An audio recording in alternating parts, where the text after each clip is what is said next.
Olá pessoal, meu nome é Rafael, eu sou psicólogo da oficina de psicologia e vou apresentar hoje uma aula para vocês sobre transtorno do pânico e as bases neurobiológicas, suas bases neurobiológicas. Bom, eu gostaria de começar com uma citação do Bess, Conos e Paradiso. A expressão inapropriada do medo caracteriza os transtornos de ansiedade. Vou falar para vocês sobre o aprendizado do medo, como isso está influenciado no transtorno do pânico.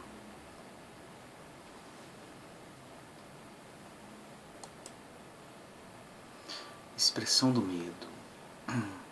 A emoção básica associada à ansiedade é o medo. Eu vou explicar melhor sobre isso.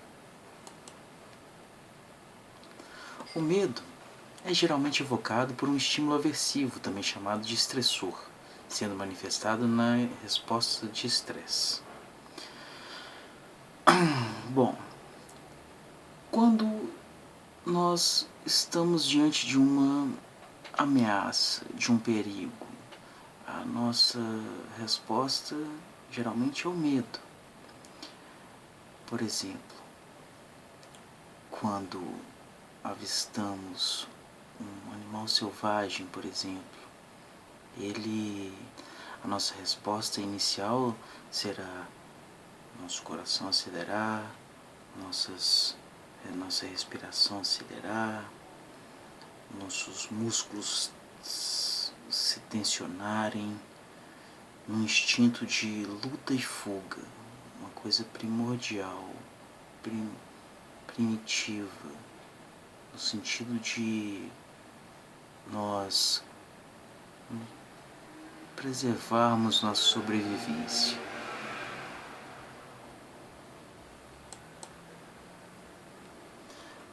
E nesse caso, o medo é uma resposta adaptativa. Ele está adequado àquela situação que está se apresentando para nós. Porque nós precisamos reagir a uma situação de perigo. O medo é uma resposta a uma situação de perigo. É uma situação de sobrevivência. Mas, nos casos dos transtornos ansiosos, essa situação ela não apropriadamente está relacionada a um medo real, presente, que vai pôr em risco a nossa sobrevivência. E falaremos disso a seguir.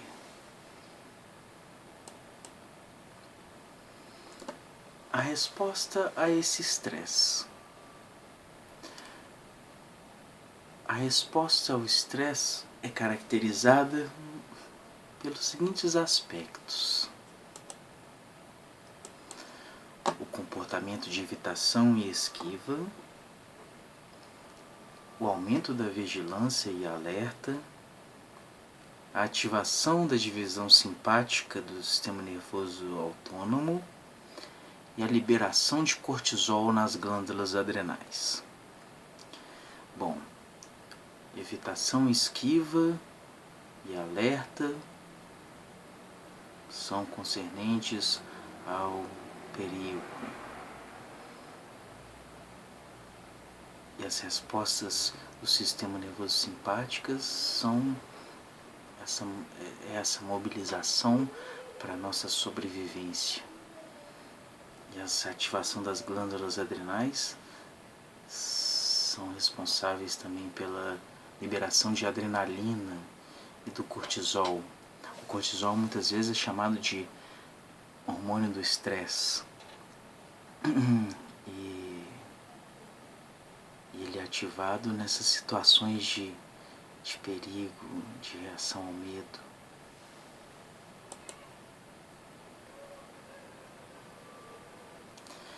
essas reações fisiológicas que são ativadas pelo nosso sistema nervoso autônomo, a parte simpática do nosso sistema nervoso autônomo, que é responsável pelas nossas funções vitais.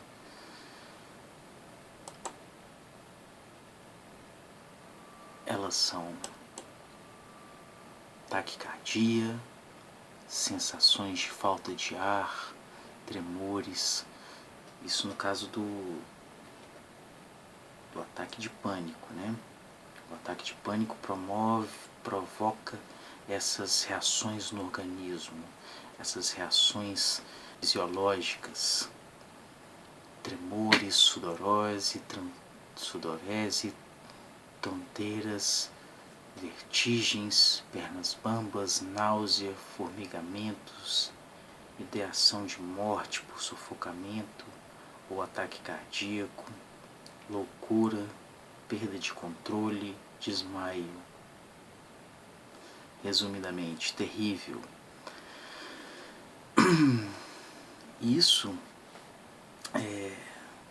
faz com que 80% dessas pessoas acometidas por essa sintomatologia se direcionem à urgência médica por considerarem que estão à beira de um colapso mesmo. Não que seria um ataque de pânico. Elas procuram a urgência médica para se tratar, porque pensam que estão tendo um ataque cardíaco, um risco de morte nesse momento. E isso é terrível. É uma sensação horrorosa.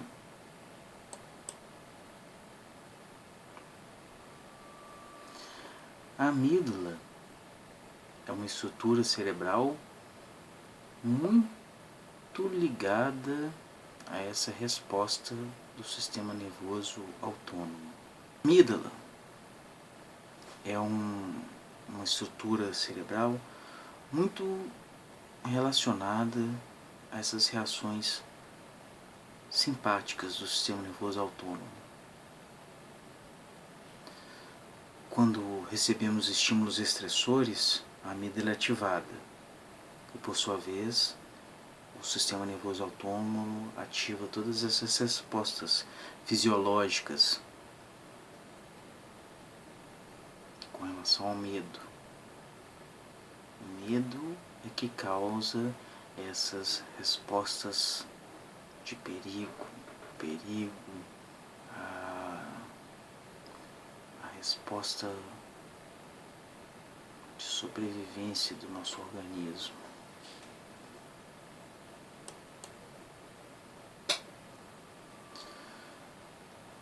Cliver Bussy, dois cientistas, em 1939, realizaram experimentos de remoção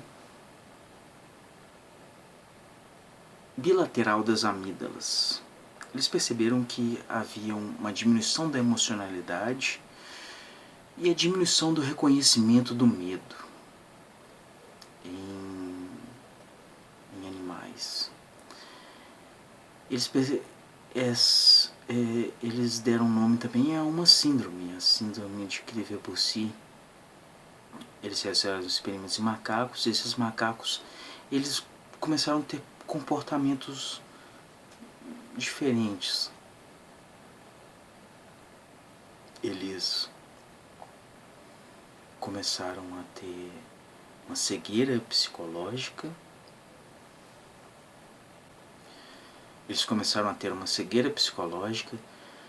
Usavam a boca como uma forma de enxergar os objetos, começaram a ter comportamentos sexuais inadequados e dessa forma eles denominaram a síndrome.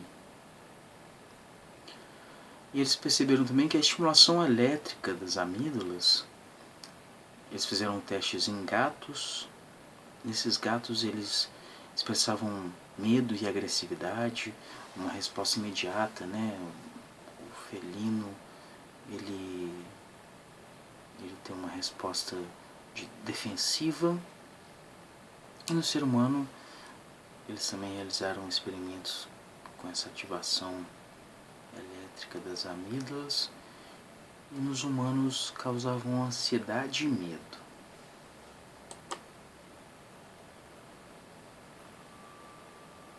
Outro cientista, Bruce Kapp, ele fez um condicionamento de coelhos ao medo.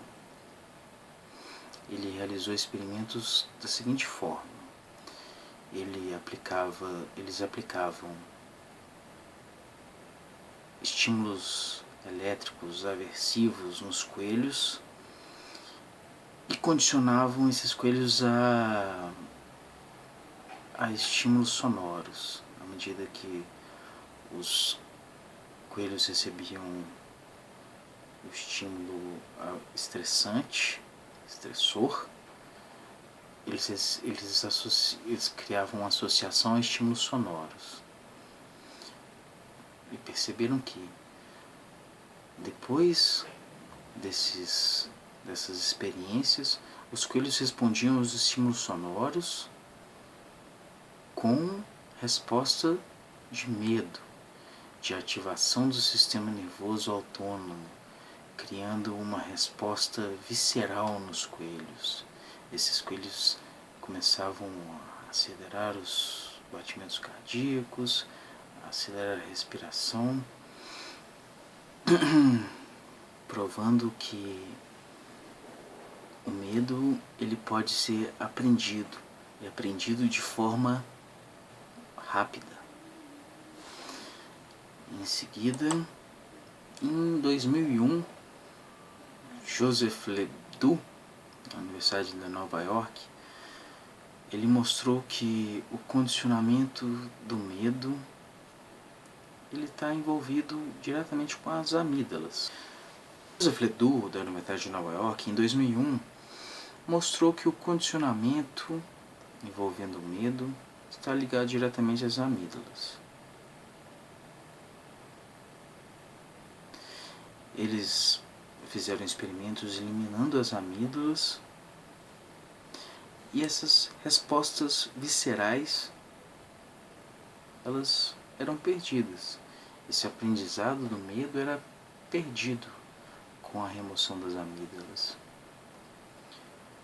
E experimentos recentes, isso em animais, em experimentos recentes com humanos, através de ressonância magnética funcional, que é aquela ressonância que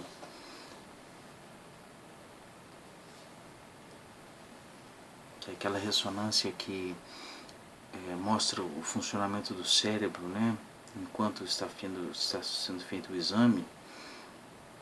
Elas mostraram também que, diante de estímulos aversivos, a amígdala e a ínsula estavam sendo ativadas.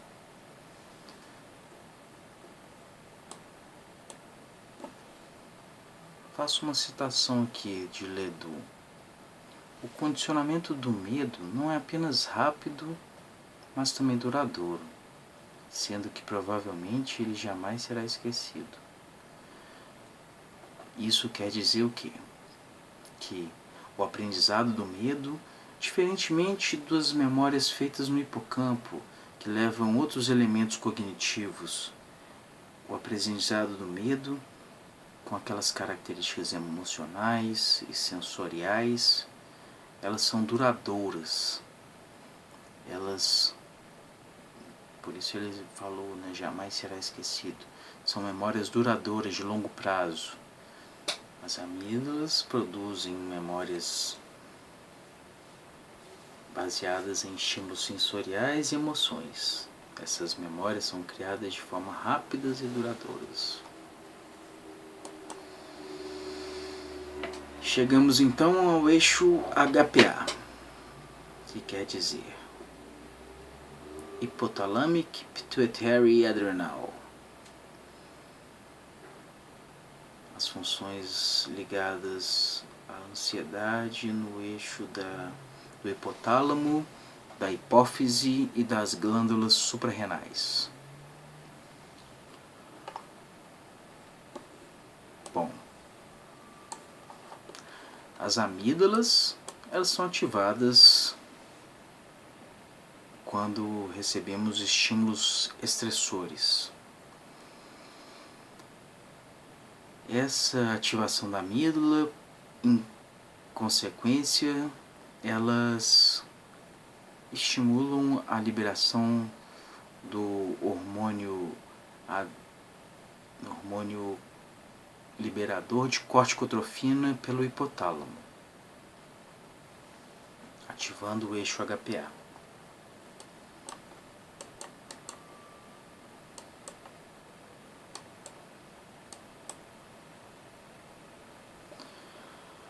O hipotálamo, ele é regulado principalmente pela amígdala e pelo hipocampo. A amígdala, ela estimula a liberação do CRH, enquanto o hipocampo suprime a liberação do CRH. CRH, hormônio liberador de corticotrofina. O hormônio liberador de corticotrofina, ele irá estimular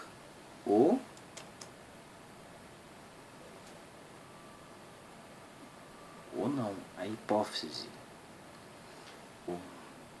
O CRH irá estimular a hipófise, que por sua vez irá liberar o ACTH, hormônio adrenocorticotrófico. A hipófise é aquela glândula cerebral responsável por regular diversas outras glândulas.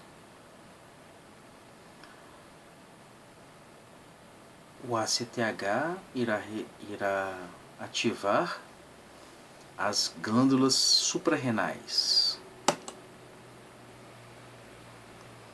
As glândulas suprarrenais vão liberar adrenalina e cortisol no organismo. A adrenalina ativa o nosso sistema nervoso autônomo, promovendo todas aquelas reações fisiológicas que eu disse anteriormente. E o cortisol é responsável por várias outras funções, mas aqui eu vou me ater à função dele no sistema, no eixo HPA. O cortisol em níveis elevados, ele leva à disfunção do hipocampo. Ele causa morte de neurônios no hipocampo. O hipocampo é aquele que regula o hipotálamo na liberação do hormônio liberador de corticotrofina. Então, nós criamos aqui uma desregulação. Assim, a degeneração do hipocampo cria um círculo vicioso no qual a resposta ao estresse torna-se pronunciada, levando a uma maior liberação de cortisol e mais danos ao hipocampo. Esse círculo vicioso se instala. O hipocampo se torna menos ativo na supressão da liberação do CRH. A amígdala se torna mais ativa nesse sentido. E a ansiedade aumenta, dificultando, cronificando, o ciclo da ansiedade.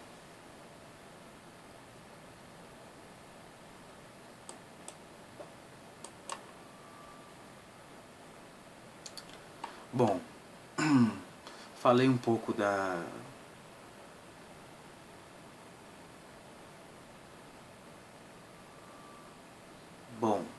Falei um pouco do eixo HPA, das suas relações com a resposta do medo e do transtorno de pânico. Existe também uma hipótese serotoninérgica para o transtorno de pânico. Alguns autores, eles dizem haver uma hipersensibilidade em receptores pós-sinápticos dos neurônios serotoninérgicos. Essa rede serotoninérgica, ela se inicia nos núcleos da RAF, se direcionando para outras estruturas cerebrais. Isso causa uma desregulação na resposta à ansiedade, e eles comprovaram isso usando estudos utilizando antagonistas do 5-HT, as moléculas da serotonina. O ISRS, os antidepressivos e inibidores da recaptação da serotonina ajudam na regulação e dessensibilização dos receptores pós-sinápticos. Por isso, percebemos que os antidepressivos, os ISRS, muitas vezes eles têm uma boa resposta nos transtornos de pânico. Muitas vezes melhores do que em outros transtornos ansiosos. E assim vamos chegando ao fim e pensando nos tratamentos para o transtorno do pânico. Os tratamentos para o transtorno do pânico essencialmente são com benzodiazepina. Estamos chegando ao fim da nossa apresentação. Os tratamentos para o transtorno do pânico são basicamente com benzodiazepínicos, os ansiolíticos, os antidepressivos ISRS, inibidores de recaptação da serotonina, e a psicoterapia. A psicoterapia será essencial nesse processo. Ela não apaga a memória, que vincula as reações de medo aos estímulos disparadores. Ela ajuda o indivíduo a impedir que esses estímulos se deflagrem, causando a reação de medo.